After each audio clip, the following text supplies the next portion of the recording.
The Richest Man in Babylon. George Escalation. First published almost a century ago, The Richest Man in Babylon b. Y. George Samuel Place, a moderately successful mapmaker, whose business got crushed by the Great Depression, is a collection of pseudo-ancient fables and parables, which those set in ancient Babylon, are said to be applicable even in the business and financial world today. A comprehensive, unique and insightful book, Clayton's timeless classic, essentially a compendium of previously published pamphlets, appeared just 3 years before the stock market crash of 1929 and served as both a constellation and a recovery manual to millions of American families during the 1930s. Though brief, novel-like and even confusing at first glance, and maybe shallow and repetitive, and second, The Richest Man in Babylon has remained friends until today, and is often found on relevant reading lists, such as CNBC 12 Barrio case to read if you want to get rich, or Wall Street Journal's The Best Book for Investors. Care to find out more about the reasons behind its relevance and appeal? Read ahead. The Man Who Desired Gold meets The Richest Man in Babylon. The parables that contain the financial bits of advice, and in Clayton's book, are framed within a story that concerns two friends living in ancient Babylon: Fancier, the chariot builder, and his best friend KV, a musician. Both of them are great at their professions, but neither has earned enough money to live a comfortable life.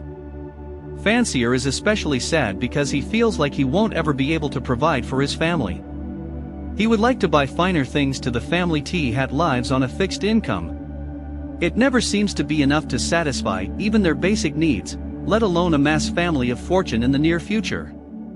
Though we call ourselves free men, Bouncier says to Kabi, we seem to be living slavishly, working, getting nowhere. Might we not find out how others acquire gold and do as they do, they'll be asked, and almost immediately recalls meeting an old friend of the two who might be able to help them. He old friend of Vans here and Kobe is none other than Arcot, the richest man in Babylon, a man so wealthy that he not only rides a golden chariot, but also sometimes even lands became money, who constantly seeks his golden aid in the affairs of the treasury. Arcot wasn't always rich.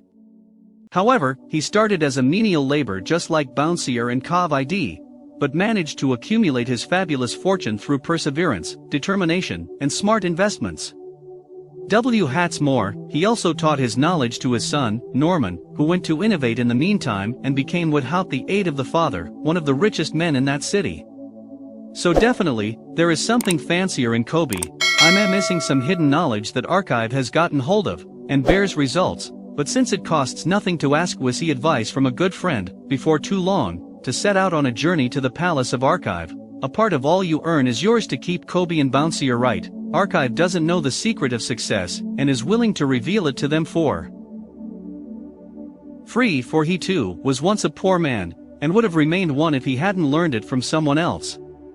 Being the son of a humble merchant, and not being endowed with superior powers of wisdom. Our code realized early on that if he was to achieve what he desired, to become a rich man living a comfortable life, time and study would be required to read even while working. Our code found employment as a scribe in the Hall of Records. And one day Audi fortune smiled upon it all diminish. Rich moneylender came to the house of the city master and ordered a copy of the 9th logger. I must have this in 2 days. And if the task is done on time, 2 copies I will give to the when album is returned. On the night of the 2nd day, the 9th law wasn't finished. Our condo had a proposal. You are a very rich man, tell me how I may also become rich, and all night I will carve upon the clay, and when the sun rises, it shall be completed. All Ganesh agreed, and Sync Archives fulfilled as part of the bargain. He solemnly revealed to him the main secret. I found the road to wealth, and I decided to part of all I earned. All Kamish explained further than many people make mistake was paying everyone else but themselves. Give yourself just 1/10 of all you earn in 10 years, you'll have saved at least as much as you earn, at least because every gold piece you save is a slave to work for you.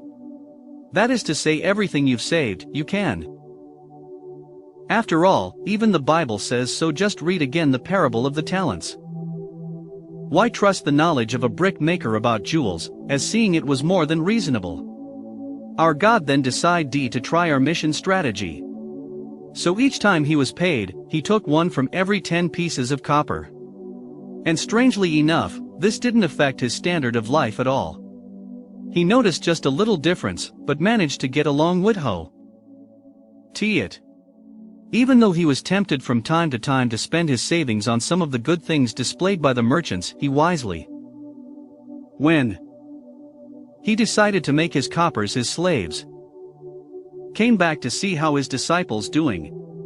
God proudly told him that he did everything he was supposed to. On being asked how he invested his savings, that he gave it to Asma brickmaker, he told me that he was traveling over the pharmacies, and he would buy the rare jewels of the Phoenicians or concepts. When he returns, he shall sell these at high prices and divide the earnings. Every fool must learn. Why trust the knowledge of a brickmaker about jewels? Would you go to the bread maker to 5 stars? Go to the astrologer. And that was a second lesson, one which is still down to people who know how to use them. You see, everybody gives away bits of advice nowadays, but most of it doesn't make sense, because it comes from people who have neither the knowledge nor the familiarity to give it. An album which says it best when he says that he who takes advice about his savings from one who was inexperienced in such matters shall pay with his savings for proving the falsity of their opinions. 7 Cures for a Lean Purse. Years later, having built upon the knowledge I'll be sharing with him through his own experience, Archive developed a whole wealth building system, and was happy to reveal it to Bouncier and Kobe. The system was, in fact, nothing more but an elucidation of the 7 tiers for a lean purse, which in turn strictly obeys the so-called 5 laws of gold. Both of them ancient, both of them timeless. Allow us to share those cures with you. The first year, start diapers to fattening or pay yourself first. This is the basic rule of the GAIM, the thing that made a moneylender and gave our God a new direction in life. Our code advises that he had been advised once save 10% of your annual income. And already by the end of the first year, you'll feel happy and satisfied that your purse isn't lean anymore. The second year, control the expenditures or live below your means. As Thomas J. Stanley and William D. Danko would reveal 7 decades after placing in The Millionaire Next Door. The rich are usually rich because they don't live luxuriously. The problem with luxuries, Arcot explains to his friends, is that in time, they become necessities. What each of us calls our necessary expenses, he says, will always grow to equal our incomes unless we credit. So don't you ever confuse dances with your needs and desires. The third gear, make that old multiply or make your money your slave. If you want to start earning money without working for it, you have to make your money work for you. Instead, just like a man can earn more if you hire slaves, or he has his sons to work beside him, you can earn more if you treat your money in much the same manner. So start investing, make your gold your slave, and make it see children and its children's children work for you. As our God says, with the right set of mind, gold tends to multiply fast. The fourth gear, guard by treasures from loss or invest only in things you understand. But bear in mind that it is not at all smart to invest in get-rich-quick projects, because experience has shown that these things never work. Anticipating one of the most often given bits of advice by Warren Buffett, Barcode suggests to his friends to study carefully each assurance that their treasure may be safely reclaimed before even parting with him. Do not allow yourself to be misled by your own romantic desires to make wealth rapidly. The only way to make without dwelling a profitable investment or by don't rent. According to our code, the only difference between rent and mortgage is that in the first case, you're investing in yourself, and in the second, you're giving away your money to someone else. Don't do the latter. Buy home and make your home profitable by setting your business inside the sixth pure ensure a future income or retirement. Of course, our code is very much aware that youth is just a phase of life, and that strength is not a trait of old age. So he advises his friends to start saving for retirement as soon as possible. He also says it is wise to make preparations for your family as well, because there will inevitably come a day, and you're no longer with them to comfort and support you. And who knows when that day will be. The 7th year increased my ability to earn or invest in yourself. Once again channeling his best, Buffett Arcade advises Kobe and Boonsire to never stop learning. The subject doesn't even matter. The more wisdom we know, the more we may earn. He says, the man who seeks to learn more of his craft shall be richly rewarded. The 5 laws of gold. The 7 tiers. 4. A lean purse explicated above are for all times, because according to both our code and place them they are firmly rooted within the 5 immutable laws of gold. We share with you these almost verbatim, though we intervened here and there to modernize the spelling, and to make them sound less biblical, as if that's possible. 1. Gold comes gladly in increasing quantity to any person, who will put by not less than 1/10 of their earnings to create an estate for their future, and that of their family to gold laborers diligently and contentedly for the wise owner, who finds for it profitable employment, multiplying even as the flux of the field. 3. Gold claims to the protection of the cautious owner, who invests it under the advice of people wise in its handling, for gold slips away from those who invest it in businesses or purposes with which they are not familiar, or which are not approved by those skilled in its keep. 5G.